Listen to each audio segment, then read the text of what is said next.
That broken axle shank is supposed to have a coulter wheel underneath it, like that one. Snapped right off. That was a defective weld.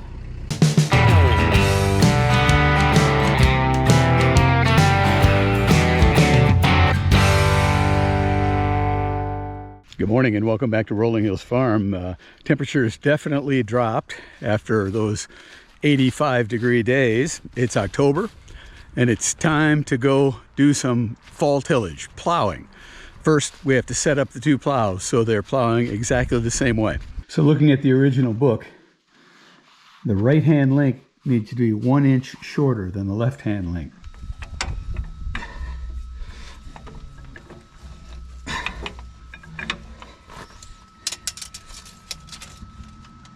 19. So next we need to line this up so that it's right in line, this part of the plow, with the inside of the tires. So when the tire is in the furrow, this is getting a maximum 16-inch strip. One more. Okay, that's good. So the coulters are all tracking in different spot. You can see these ones are properly set just in front of the point, but these two are way in front of the plow, need to be adjusted back.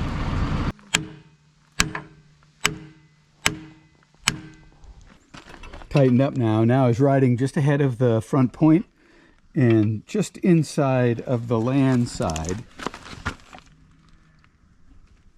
right there. And we're riding it a little higher based on the conditions we're expecting. A little higher than the book says, because I'm nervous about the number of rocks we hit. And we can always make that field adjustment if it's not cutting the way we want. So I made the opening pass with my plow. Now we're going to set Dave's plow, field set it. We'll check his depth first. Oh, that's looking really nice.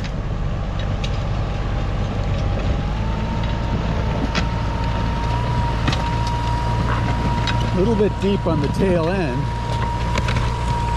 but it's laying over really nice and crumbling good. Well, we could have it further over. Look how we're only getting about a half a cut with this one. The other two look great, or the other three. So the problem we got with this plow is this hitch bar is set this way too far. You see the distance right there and the distance right there. So we're gonna have to take these bolts out. Not today, it's way too big a job to get this to cut the full width. I'm gonna set his tail wheel up and see if I can level that front to back a little bit better. I'm gonna take it up about an inch. You're a little bit deep in the back compared to the front. Oh.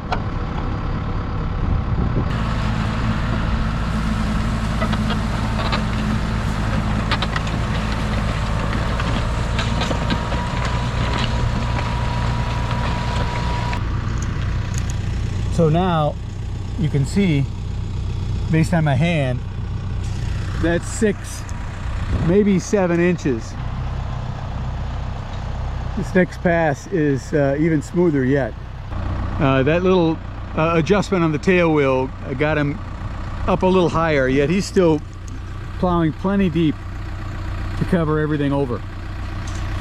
So as you can see, Dave is getting way ahead of me, and so I'm up in the top section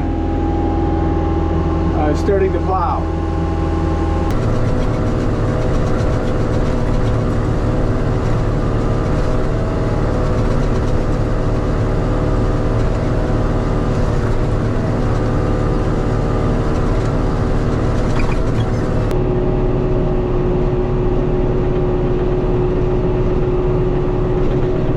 Divided the field into 2 sections because the landowner wants to keep this trail intact, unplowed, just sod through here.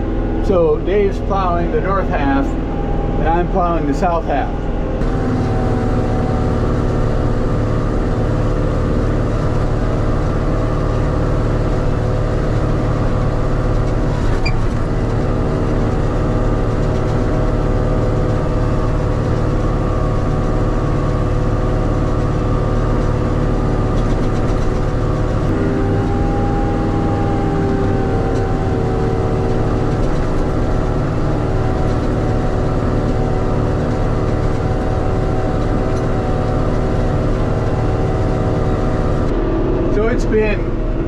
8 or 9 years since we plowed this field, and I had forgotten how rocky it is up here. This is a pretty rocky field, at least on the top end. I think there was an old foundation over in that area by those trees, and years ago somebody buried something, and we're clipping some of the rocks as we go over the top over there. But the other problem I've got this year anyway is it's really dry. It's plowing, pulling a lot harder than normally a tractor would pull in this kind of dirt, just because it's very dry. We haven't had significant rain in a month or more, and we've had a deficit all summer long.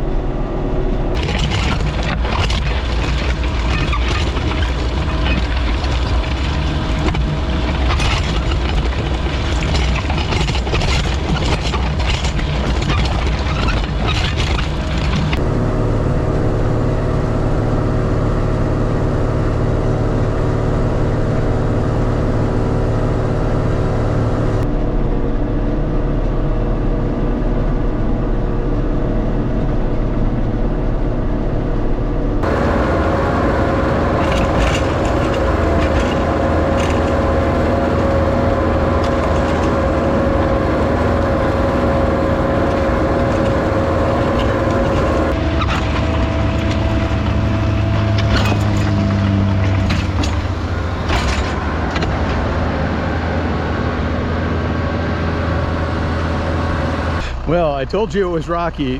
Here's my first casualty of the day.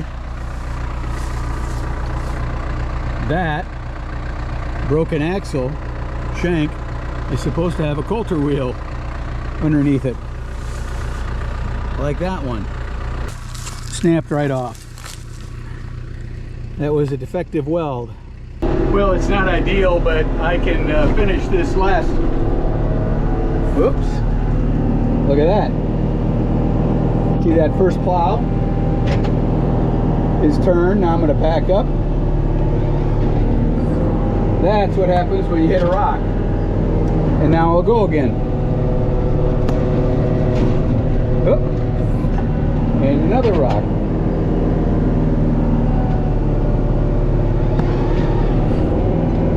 There, backing up resets the plow, and then I can go forward.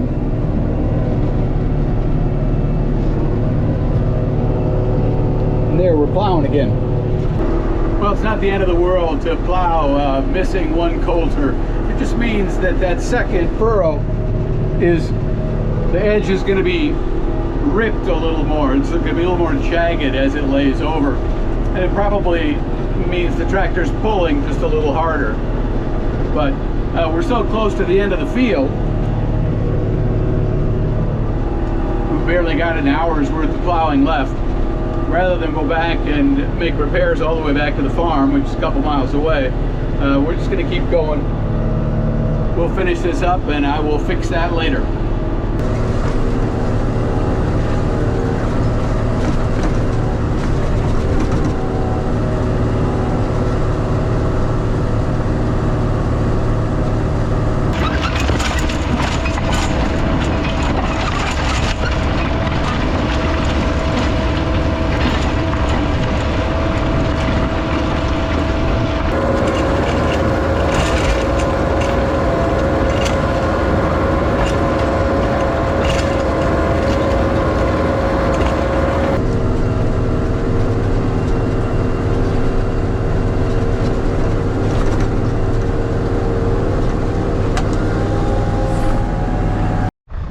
There. The shadows are getting long, but it's all plowed and ready for disking. Heading home now, but back tomorrow with the disc.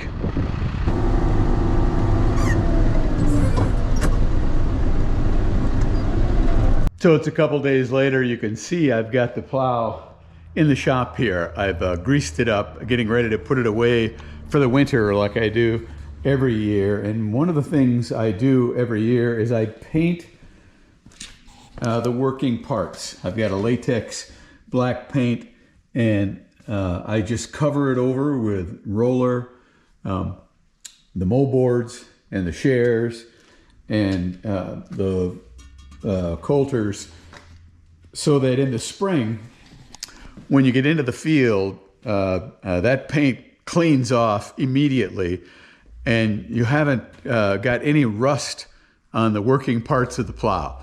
It gets it more effectively into the ground right away, and it inhibits overall wear on this plow because you're not turning steel into rust. The paint covers it over. And one last adjustment while I've got it in the shop I've made. If you take a look at the video as I'm plowing, you'll see the #1 plow sometimes, depending on the ground, doesn't flip the furrow all the way over. And that's because the plow is not centered properly behind the tractor. I've got it moved over with the tractor's 3-point hitch as far as I can, and it just doesn't quite reach. So you end up taking maybe half or 3/4 of a cut with that first plow. So take a look here. I've loosened these bolts and moved the entire plow over. And you see this main stem here is locked to the tractor. So I've moved the plow over 2.5 inches, which is exactly the amount that I was missing on that #1 plow. So I'm hoping when I get it back into the field in the spring, I'll get a full cut with that first plow. Every time it'll roll over nicely and lay flatter, and I'll solve what's been an annoying problem for a couple of years. So that's plowing for 2025. Thanks for watching. I hope this was interesting to you. And now I'm going to take this and put it away and get the disc on and head back to that field. We want to get it disked up and smoothed out before winter. We'll see you then.